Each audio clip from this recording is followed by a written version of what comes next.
नमस्कार साथियों। आज की हमारी क्लास 19 मई की डेली करंट अफेयर्स की क्लास है, जिसमें हम बात करेंगे बहुत सारे महत्वपूर्ण प्रश्न। चलिए गाइस, आज के हम पहले प्रश्न की तरफ चलते हैं। तो आज का हमारा आपसे पूछा गया प्रश्न है कि भारत का राष्ट्रीय गीत वंदे मातरम सर्वप्रथम कहाँ प्रकाशित हुआ था। ये 4 ऑप्शन आपके सामने हैं। सही आंसर आपको कमेंट बॉक्स में लिखकर जरूर देना है। चलिए गाइस, आज के पहले प्रश्न की तरफ चलते हैं। आज का हमारा पहला इंपॉर्टेंट प्रश्न है कि हाल ही में 2022 फीफा विश्व कप से किस देश ने खुद को बाहर कर लिया है। उत्तर कोरिया, जर्मनी, न्यूजीलैंड या ऑस्ट्रेलिया। तो गाइस, इसका सही आंसर हो जाएगा उत्तर कोरिया। उत्तर कोरिया ने 2022 में फीफा विश्व कप से खुद को बाहर कर लिया है। क्यों कर लिया है कि जो कोविड-19 की जो वर्तमान परिस्थिति दिख रही है, जो हालात दिख रहे हैं, उस कारण इसने खुद को इस खेल से बाहर कर लिया है। दोस्तों, 2022 में फीफा विश्व कप कहाँ आयोजित किया जा रहा था? तो ये कतर में आयोजित किया जा रहा था। ठीक है। 2018 कहाँ आयोजित हुआ था? तो 2018 हुआ था रूस की राजधानी मॉस्को में आयोजित हुआ था। रूस में आयोजित हुआ था। और विजेता देश कौन था? तो फ्रांस विजेता देश था और उपविजेता था क्रोएशिया। ठीक है। ये आयोजित कौन करवाता है फीफा विश्व कप? तो फीफा एक संस्था है जिसका फुल फॉर्म है the federation international the football association, जिसकी स्थापना हुई थी। The federation international the football association, जिसकी स्थापना हुई थी 1904 में, जिसका मुख्यालय है ज्यूरिख स्विट्जरलैंड में इसका मुख्यालय है। तथा जियानी इन्फेंटिनो इसके हेड हैं। ठीक है। इन्फेंटिनो इसके हेड हैं। जियानी इन्फेंटिनो इसके हेड हैं। ठीक है गाइस, तो ये पूरी बात मैंने आपको इस क्वेश्चन के जरिए कवर करवा दी है। आपको ये पेपर में बहुत ज़्यादा मदद करने वाला है। फीफा के बारे में एक और बार बात कर लेते हैं। The federation international the football association की स्थापना 1904 में की गई, जिसका मुख्यालय है ज्यूरिख स्विट्जरलैंड में, जिसके अध्यक्ष हैं जियानी इन्फेंटिनो। 2018 में ये रूस में आयोजित हुआ था। फ्रांस विजेता था, क्रोएशिया उपविजेता था। ठीक है। हाल में उत्तर कोरिया ने फीफा विश्व कप 2022 में खुद को बाहर कर लिया है। इतनी सारी बातें गाइस आपको इस क्वेश्चन में याद रखना है। चलिए गाइस, नेक्स्ट क्वेश्चन की तरफ चलते हैं अपन। अगला क्वेश्चन है गाइस, हाल ही में 69वीं मिस यूनिवर्स 2020 का अवार्ड किसने जीता है? एंड्रिया मेजा, जोजीबिनी टुंजी, एडलिना कैस्टेलिनो या इनमें से कोई नहीं। तो गाइस, ये जीता है एंड्रिया मेजा ने मिस यूनिवर्स 2020 का खिताब जीत लिया है। ये मैक्सिको की हैं। ये कहाँ की हैं? मैक्सिको की हैं। इनको अवार्ड किसने दिया है? तो इनको अवार्ड दिया है जोजीबिनी टुंजिन है। ये 2019 की मिस यूनिवर्स रह चुकी हैं। 2019 की मिस यूनिवर्स रह चुकी हैं। एडलिना कैस्टेलिनो ये भारत की तरफ से हैं और इन्हें यहाँ पर थर्ड रनर अप का स्थान मिला है। कौन सा? थर्ड रनर अप का स्थान मिला है। यहाँ पर रनर अप का स्थान प्राप्त हुआ है। ठीक है। तो दोस्तों, इतनी चीज़ आपको याद रखनी है कि मिस यूनिवर्स 2020 एंड्रिया मेजा बनी है और भारत की ओर से एडलिना कैस्टेलिनो को थर्ड रनर अप रही हैं। ठीक है गाइस, चलिए नेक्स्ट क्वेश्चन की तरफ चलते हैं। अगला क्वेश्चन है गाइस, सिक्किम का स्थापना दिवस कब मनाया जाता है? 16 मई, 17 मई, 18 मई या 14 मई? तो गाइस, ये मनाया जाता है 16 मई को। 16 मई को सिक्किम के स्थापना दिवस के रूप में मनाया जाता है। 1947 में जब भारत आज़ाद हुआ था, तो उस समय राज्यों के एकीकरण की शक्ति जो दी गई थी वो सरदार वल्लभ भाई पटेल को दी गई थी। उसका काम सौंपा गया था। तो उसमें जब सिक्किम को हमने शामिल किया था, तो सिक्किम में जनमत संग्रह करवाया गया था, जिसमें से लगभग 97% लोगों ने भारत में शामिल होने की हामी भरी थी। तो उसके सापेक्ष में 36वां संविधान संशोधन 1975 करके सिक्किम को भारतीय संघ में मिलाया गया। ठीक है। 36वां संविधान संशोधन करके 1975 में भारतीय संघ में मिलाया गया। और कम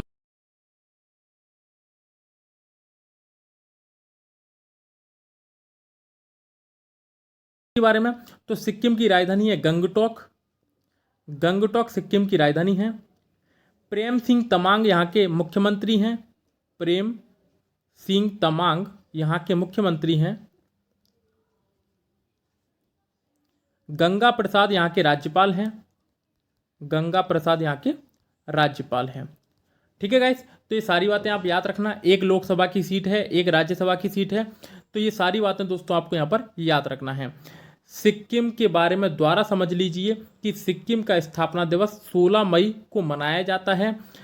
36वां संविधान संशोधन 1975 के तहत इसे राज्य का दर्जा दिया गया। यहाँ के राज्यपाल हैं गंगा प्रसाद, यहाँ के मुख्यमंत्री हैं प्रेम सिंह तमांग। चलिए गाइस नेक्स्ट क्वेश्चन की तरफ चलते हैं। हाल ही में MS नरसिम्हन का निधन हुआ है, यह कौन है? गणितज्ञ, संगीतकार, कलाकार या चित्रकार? तो गाइस ये हैं एक गणितज्ञ। गणितज्ञ हैं हमारे MS नरसिम्हन, जिनका हाल ही में निधन हो गया है। दोस्तों आपने एक पुरस्कार का नाम सुना होगा जिसका नाम है एबेल पुरस्कार। एबेल पुरस्कार बहुत ज़्यादा फेमस पुरस्कार है, एबेल पुरस्कार। ये किससे संबंधित है? तो ये गणितज्ञ से ही संबंधित है। तो एबेल पुरस्कार किस क्षेत्र में प्रदान किया जाता है? तो गणित क्षेत्र में ही प्रदान किया जाता है। इस वाली बात को भी आप याद रखना। चलिए गाइस नेक्स्ट क्वेश्चन की तरफ चलते हैं। क्वेश्चन है गाइस, हाल ही में अंतर्राष्ट्रीय अजय स्वर्ण पदक किसको दिया गया है? रमेश पोखरियाल निशंक, डॉक्टर हर्षवर्धन, नरेंद्र मोदी, अमित शाह? तो गाइस ये दिया गया है रमेश पोखरियाल निशंक को। रमेश पोखरियाल निशंक को अंतर्राष्ट्रीय अजय स्वर्ण पदक से नवाजा गया है। ये कौन है? तो ये है हमारे केंद्रीय शिक्षा मंत्री। केंद्रीय शिक्षा मंत्री हैं। बात करते हैं डॉक्टर हर्षवर्धन की, तो ये हमारे केंद्रीय स्वास्थ्य मंत्री हैं। केंद्रीय स्वास्थ्य मंत्री हैं। नरेंद्र मोदी हमारे प्रधानमंत्री हैं और अमित शाह हमारे गृह मंत्री हैं। ठीक है गाइस, चलिए नेक्स्ट क्वेश्चन की तरफ चलते हैं। अगला क्वेश्चन है गाइस, हाल ही में किसने सबसे कम समय में 2 बार माउंट एवरेस्ट फतेह किया? इंदु जैन, कामी रीता शेरपा, मिगमा तेंजी या शकुंतला थिल्स्टेड? तो गाइस ये है मिगमा तेंजी ने। मिगमा तेंजी ने सबसे कम समय में 86 घंटे में, कितना? लगभग 86 घंटे में 2 बार माउंट एवरेस्ट पर चढ़ के उतर गई हैं। ठीक है गाइस, बात करते हैं कामी रीता शेरपा के बारे में।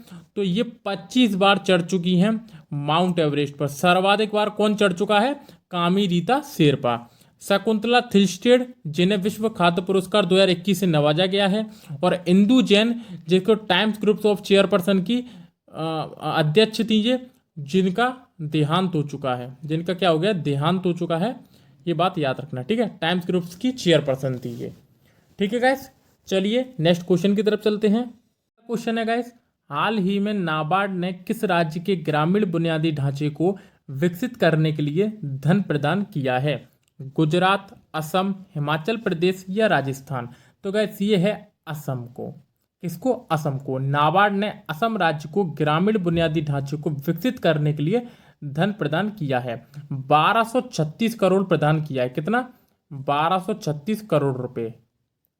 नाबार्ड का full form national bank for agriculture and rural development. इसकी स्थापना कब हुई थी? 12 जुलाई 1982 को। 12 जुलाई 1982 को इसकी स्थापना की गई थी। मुंबई में इसका हेडक्वार्टर है और गोविंद चिंतालू इसके अध्यक्ष हैं। गोविंद चिंतालू इसके अध्यक्ष हैं। ठीक है गाइस, तो नाबार्ड के बारे में इतनी सारी बातें याद रखना। बात कर ले तो थोड़ा असम राज्य की। चलिए गाइस असम के बारे में बात करते हैं। देखिए गाइस, असम की स्थापना कब हुई थी? 26 जनवरी 1950 को असम की स्थापना की गई थी। राजधानी है दिसपुर। मुख्यमंत्री है हेमंत बिस्वा। राज्यपाल हैं जगदीश मुखी। लोकसभा सीटें हैं 14, राज्यसभा सीटें हैं 7, विधानसभा सीटें 126। ठीक है। नेशनल पार्क देख लीजिए, काजीरंगा राष्ट्रीय उद्यान, मानस राष्ट्रीय उद्यान, डिब्रू शिखोवा राष्ट्रीय उद्यान। प्रमुख लोक नृत्य बिहू, बागू, रुम्बा। एक प्रमुख मंदिर है यहाँ पर कामाख्या देवी का मंदिर, जो हर बार पूछा जाता है। और शास्त्रीय नृत्य जो लगातार पेपरों में आ रहा है, सत्रिया नृत्य। ये सारी बातें हैं असम के बारे में, आपको याद रखना है। चलिए गाइस नेक्स्ट क्वेश्चन की तरफ चलते हैं। अगला क्वेश्चन है गाइस, हाल ही में किस राज्य में कोविड-19 अनुकंपा नियुक्ति योजना शुरू की गई है? गुजरात, मध्य प्रदेश, पंजाब या केरल? तो गाइस ये किया गया है मध्य प्रदेश राज्य द्वारा। मध्य प्रदेश सरकार ने कोविड-19 अनुकंपा नियुक्ति योजना शुरू की गई है, जिसके अंतर्गत मध्य प्रदेश सरकार ने कहा है कि कोविड-19 के दौरान जितने भी सरकारी कर्मचारी का देहांत हो गया है, उनकी नौकरी करते वक्त, उनकी ड्यूटी करते वक्त, उन सब के परिवार का लालन पोषण करना हमारी जिम्मेदारी है और उसके तहत उनको नौकरी दी जाएगी। तो दोस्तों ये बात कहना है मुख्यमंत्री शिवराज सिंह चौहान का। ठीक है गाइस, बात करते हैं मध्य प्रदेश के बारे में। चलिए देखिए, ये मध्य प्रदेश के कुछ स्पेशल फैक्ट हैं, जिसकी स्थापना हुई है 1 नवंबर 1956 को। राजधानी भोपाल, मुख्यमंत्री शिवराज सिंह चौहान, राज्यपाल आनंदीबेन पटेल, लोकसभा सीटें 29, राज्यसभा सीटें 11, विधानसभा सीटें 230 + 1 31। राष्ट्रीय उद्यान देखिए यहाँ पर, कान्हा-किसली राष्ट्रीय उद्यान, बांधवगढ़ राष्ट्रीय उद्यान, माधव राष्ट्रीय उद्यान, सतपुड़ा राष्ट्रीय उद्यान। 2 प्रमुख ज्योतिर्लिंग है, ओमकारेश्वर, महाकालेश्वर। तो दोस्तों ये सारी बातें आपको मध्य प्रदेश में याद रखनी है। ये देखिए दोस्तों, ओमकारेश्वर का मंदिर है और ये नर्मदा नदी है। चलिए गाइस, नेक्स्ट क्वेश्चन की तरफ चलते हैं। अगला क्वेश्चन है गाइस, हाल ही में किस राज्य सरकार ने आयुष घर द्वार कार्यक्रम शुरू किया है? तमिलनाडु, आंध्र प्रदेश, हिमाचल प्रदेश या केरल? तो गाइस ये किया गया है हिमाचल प्रदेश द्वारा। हिमाचल प्रदेश द्वारा आयुष घर द्वार कार्यक्रम का शुरुआत की गई है। दोस्तों हिमाचल प्रदेश की स्थापना 1971 में की गई थी, 25 जनवरी 1971 को। इसके मुख्यमंत्री जयराम ठाकुर और इसके राज्यपाल हैं भंडारू दत्तात्रेय। इसके क्या हैं? राज्यपाल हैं। तो ये सारी बातें दोस्तों आपको याद रखनी है। चलिए गाइस, नेक्स्ट क्वेश्चन की तरफ चलते हैं। अगला क्वेश्चन है गाइस, प्रतिवर्ष विश्व संग्रहालय दिवस मनाया जाता है 16 मई, 11 मई, 15 मई या 18 मई? तो गाइस ये मनाया जाता है 18 मई को। प्रतिवर्ष 18 मई को विश्व संग्रहालय दिवस मनाया जाता है। 16 मई को स्थापना दिवस, अभी अपन ने देखा। 11 मई को राष्ट्रीय प्रौद्योगिकी दिवस, 15 मई को हमारा परिवार दिवस मनाया जाता है। प्रमुख दिवसों के बारे में बात कर लेते हैं। चलिए एक बार रिवीजन कर लें। देखिए, 1 मई को मजदूर दिवस, 3 मई को विश्व प्रेस स्वतंत्रता दिवस, 5 मई को मिडवाइफ दिवस, 8 को रेड क्रॉस दिवस, 11 को विश्व प्रौद्योगिकी दिवस, 12 को नर्सिंग दिवस, 15 को परिवार दिवस, 16 मई को अंतर्राष्ट्रीय प्रकाश दिवस IMPAJ, 18 मई को विश्व संग्रहालय दिवस। तो इस सारी तारीखों को दोस्तों आप याद रखना। चलिए गाइस, नेक्स्ट क्वेश्चन की तरफ चलते हैं। देखिए, कल का हमारा आपसे पूछा गया प्रश्न था कि बिटकॉइन का आविष्कारक कौन था? तो गाइस ये था सातोशी नाकामोतो बिटकॉइन का आविष्कारक था। बिटकॉइन क्या है? एक क्रिप्टो करेंसी है, एक डिजिटल मुद्रा है। ठीक है गाइस, तो बिटकॉइन का आपको याद रखना कि सातोशी नाकामोतो बिटकॉइन का आविष्कारक है। पूछ लिया गया है PCS के एग्जामों में कई बार। ठीक है दोस्तों, चलिए दोस्तों, यदि आज की क्लास यदि आपको अच्छी लगी हो तो वीडियो को लाइक कर देना, चैनल को सब्सक्राइब कर देना और कमेंट करके जरूर बताएं कि वीडियो आपको कैसी लगी। फिर मिलते हैं दोस्तों कल नेक्स्ट क्लास में, तब तक के लिए धन्यवाद।